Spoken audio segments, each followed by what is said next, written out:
किसी के दिल तक पहुंचने का सबसे आसान तरीका है उस इंसान को हंसाना। और आज हमारे वीडियो में हम ऐसे इंसान के बारे में बात करेंगे जिन्हें लोगों को हंसा हंसा कर अपना फैन बनाया है। और ये कोई 1-2 साल के लिए नहीं बल्कि पूरे 25 साल से लोगों के दिल पर राज कर रहा है। जी हाँ, हम बात कर रहे हैं मिस्टर बीन के बारे में। हमारे मिस्टर बीन ने पूरी दुनिया को बता दिया कि असली कॉमेडियन तो वो है जो बिना कुछ कहे लोगों को हंसाता है और उसे खुश कर देता है। और सफलता के इस मुकाम को हासिल करने के लिए मिस्टर बीन ने अपने जीवन में जो भी कुछ किया है वो मैं आपको विस्तार से बताऊंगी। बस एक छोटी सी रिक्वेस्ट है, वीडियो पूरा एंड तक देखना। दोस्तों, क्या आप जानते हैं कि जो मिस्टर बीन इतना बुद्धू होने की एक्टिंग कर रहा है वो रियल लाइफ में बिल्कुल ऐसा नहीं है, बल्कि उनका उल्टा कह सकते हो। हमारे मिस्टर बीन का जन्म 6 जनवरी 1955 को यूके के कंसेट में हुआ था। उनका असली नाम है रोवन एटकिंसन। उसके पिता का नाम एरिक और उसकी माता का नाम इला था।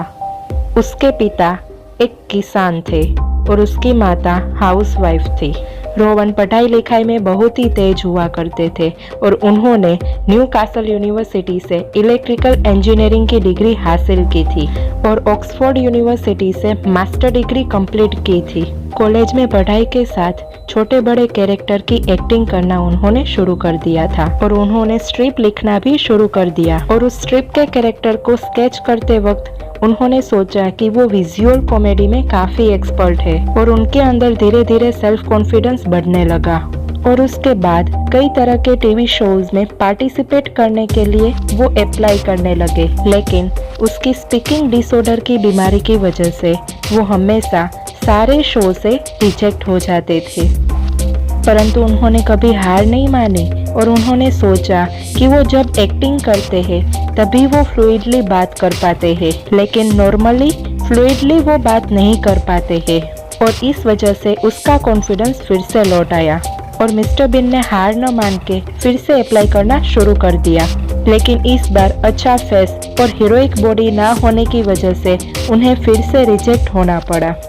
वो एक बात समझ गए थे कि उसको स्पीकिंग डिसऑर्डर की वजह से सारे शो से रिजेक्ट होना पड़ेगा और उन्होंने दिमाग लगाना शुरू किया कि कैसे लाइफ की सबसे बड़ी प्रॉब्लम को सबसे बड़ी अपॉर्चुनिटी में बदल सके। और इसी तरह से तैयार हुआ मिस्टर बीन कैरेक्टर। उस वक्त ऑक्सफोर्ड यूनिवर्सिटी में राइचर्ड कर्टिस और रॉबिन ड्रिस्कोल की मुलाकात हुई थी और उनके साथ डिस्कस करके उन्होंने मिलकर मिस्टर बीन टीवी शो बनाने का प्लान किया। और 1 जनवरी 1990 में हमारा mister Bean TV show publish किया गया और बहुत ही कम समय में बहुत सारे लोगों को यह मिस्टर बीन टीवी शो बहुत ही ज़्यादा पसंद आने लगा। और इसी समय उन्होंने द विचेस फिल्म में भी काम किया था। उसके बाद उनकी कई सारी फिल्म आई।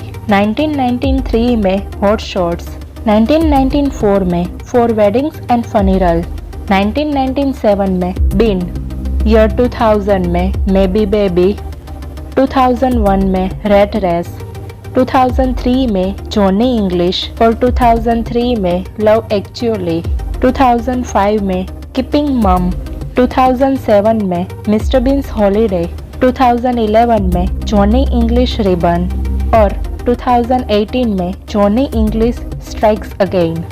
अगर उसकी पर्सनल लाइफ के बारे में बात की जाए तो मिस्टर बीन ने 1990 में सुनित्रा शास्त्री के साथ शादी की थी। बेंजामिन एंड लिली उसके बच्चों का नाम है। लेकिन साल 2014 में मिस्टर बीन और उसकी बीवी का डिवोर्स हो गया और साल 2015 में मिस्टर बीन लुइस फोर्ड के साथ रिलेशनशिप में आए और उसने मिस्टर बीन के तीसरे बच्चे को 2017 में जन्म भी दिया।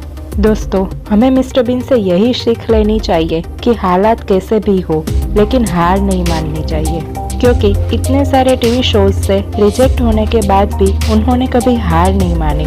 मिस्टर बीन ने अपने सबसे बड़े प्रॉब्लम स्पीच डिसऑर्डर को एक स्ट्रेंथ बनाकर ये साबित कर दिया कि हम किसी भी प्रॉब्लम को अपने अपॉर्चुनिटी में बदल सकते हैं। इतनी सारी निष्फलता के बाद भी उन्होंने कभी हार नहीं मानी और सफल हुए। इसलिए कहते हैं निष्फलता ही सफलता की चाबी है।